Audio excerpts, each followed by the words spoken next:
اس وقت وکلا کو اکٹھے کرنے کا مقصد یہ ہے کہ ہم آئین کی عملداری کے لیے سب وکلا کو ایک پلیٹ فارم پہ اکٹھا کرنے کی کوشش کر رہے ہیں، جس کے لیے لاہور ہائی کورٹ بار ایسوسی ایشن قابل تحسین ہے۔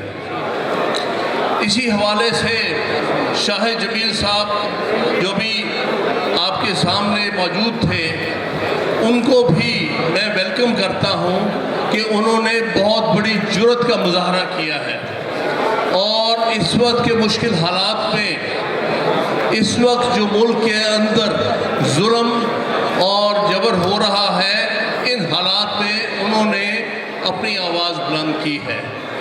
میں ہرگز نہیں سمجھتا کہ مناسب ہو کہ ججز جو ہیں وہ ریزائن کریں، لیکن ان کے ریزگنیشن کو میں ایک سمبولک امپورٹنس دیتا ہوں، کیونکہ اس وقت لاہور ہائی کورٹ کی جو کارکردگی ہے نہایت افسوسناک ہے، اور جس طرح وہ آئین کی سربلندی کے لیے کام نہیں کر رہے ہیں، بلکہ وہ اپنے مقاصد کے لیے تک اپنے آپ کو محدود کیے ہوئے ہیں۔ اس میں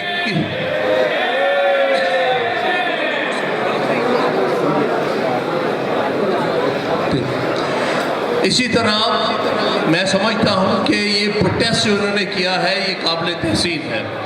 اگلی بات جو کراچی بار ایسوسی ایشن کے صدر جو آئے، جو ایک بہت اچھی بات ہے، ہم ان کو ویلکم کرتے ہیں، انہوں نے ایک بات کہی کہ وہ لاہور کے وکلا کے ساتھ کھڑے ہیں اس کوشش کے خلاف کہ جس طرح سے وکلا کو ڈیوائیڈ کرنے کی لاہور میں کوشش ہو رہی ہے۔ یہ بہت افسوسناک حرکت ہے۔ اس سے پہلے بھی کچھ چیف جسٹسز یہ کوشش کر چکے ہیں، لیکن لاہور میں وکلا متحد رہے، اور اس قسم کی کوششیں ہمیشہ ناکام ہوئیں اور اب بھی ناکام ہوگی۔ اس کے پیچھے ایک ڈیزائن ہے کہ وکیلوں کا تقسیم کرو تاکہ ان کی طاقت میں کمی آئے، تاکہ ان کے اتحاد میں کمی آئے، اور اس کا فائدہ مختلف طاقتیں اٹھانا چاہتی ہیں۔ ہم اس کو ہرگز نہیں برداشت کریں گے۔ کراچی بار کی ہی بات کرتا ہوں، وہاں اس وقت 5 اضلاع ہیں۔ کراچی 5 اضلاع میں تقسیم ہے، Karachi East, Karachi West, Karachi South, Karachi North, Karachi Central, لیکن عدالتیں صرف ایک جگہ ہیں۔ 5 اضلاع کی عدالتیں ایک جگہ ہیں۔ لاہور تو ایک ضلع ہے، آپ کے پاس کیا جواز ہے کہ لاہور ایک ضلع میں آپ عدالتوں کو 2 علاقوں میں تقسیم کریں؟ یہ بہت افسوسناک حرکت ہے، اور اس پر ہم جتنا بھی مذمت کریں ان کی جو اس کوشش میں مبتلا ہے، اور جس میں بڑھ چڑھ کے موجودہ چیف جسٹس آگے ہیں۔ وکلا نے اتنی دن سے آواز بلند کی ہے، لیکن وہ کسی مخصوص بنیاد پر وکلا کی نہیں سن رہے۔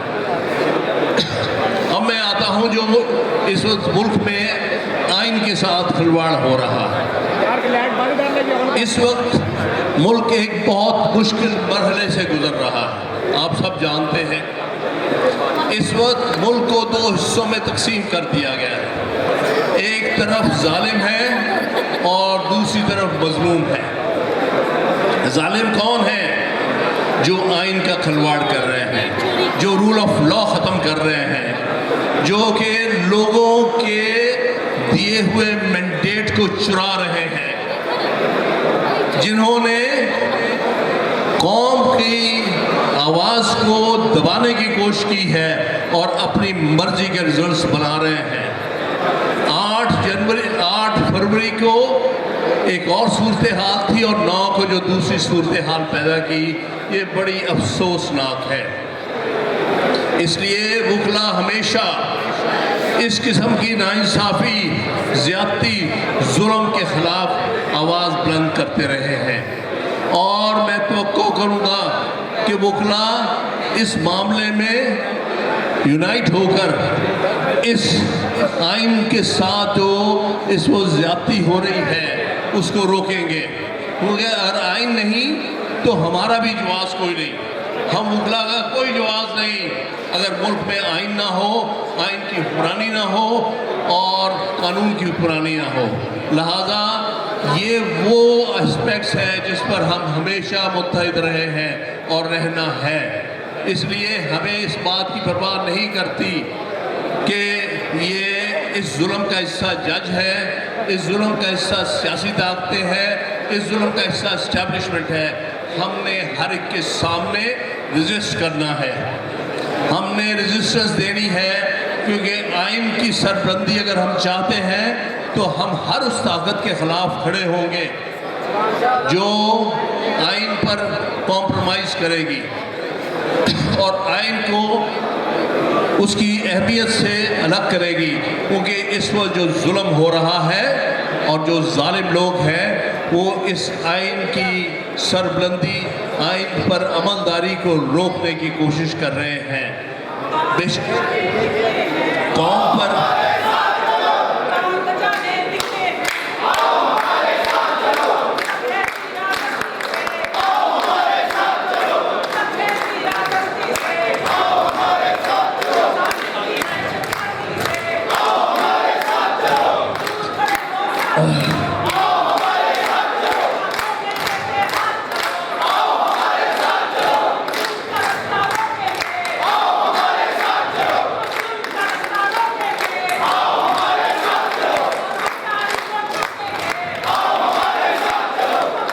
دیکھیے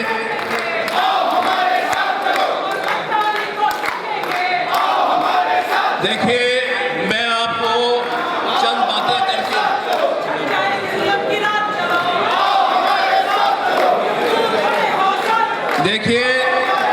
چند باتیں کر کے میں کنکلوڈ کروں گا. میں آپ کو بتاؤں کہ ڈکٹیٹوریل مائنڈ کیا ہوتا ہے.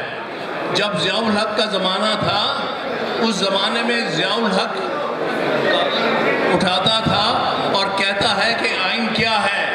24 صفحوں کی دستاویز ہے، میں جب چاہوں پھاڑ کے پھینک سکتا ہوں. آپ پچھلے 1.5-2 سال سے یہی ڈرامہ دیکھ رہے ہیں.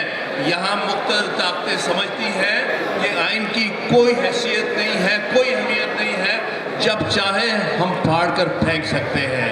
آپ لوگوں نے آئین میں جان ڈالنی ہے، آپ لوگوں نے متحد ہو کر، آپ لوگوں نے ایکٹیو ہو کر آئین کو ایک بہت طاقتور ایک ڈاکومنٹ بنانا ہے اور قوم صرف اور صرف آئین کے مطابق چلے گی. کسی کو کوئی حق نہیں ہے، وہ ججز ہوں، وہ اسٹیبلشمنٹ ہو، وہ سیاسی پارٹیز ہوں، کہ وہ آئین کو کسی طرح بھی نظر انداز کریں اور اپنی مرضی سے آئین کو توڑ کر اپنے معاملات کو چلائیں. یہ بالکل غلط ہے. ہم سمجھتے ہیں کہ جس ملک میں ووٹر کے مینڈیٹ کی عزت نہیں ہے تو سمجھو اس ملک میں آئین کی عزت نہیں ہے. لہٰذا سب سے اہم چیز ہے کہ ہم قوم کے مینڈیٹ کی عزت کریں، مینڈیٹ کی عزت کرتے ہوئے اس مینڈیٹ کے مطابق حکومتیں فارم کریں. یہ ہم سب کی کوشش ہونی چاہیے اور تب ہی ہم ساری قوم کے لیے فائدہ مند ہوں گے، ورنہ یہ معاملات بہت زیادہ بگڑ جائیں گے. میں آپ سب کا بہت بہت ممنون ہوں. آپ سب سے یہ توقع کرتے ہیں جس طرح ہر ڈکٹیٹر کے دور میں آپ لوگ متحد ہو کے کھڑے ہوئے ہیں اور آئین کی سربلندی اور عملداری کے لیے کام کیا، آج بھی آپ کے سامنے یہی چیلنج ہے. بہت بہت شکریہ.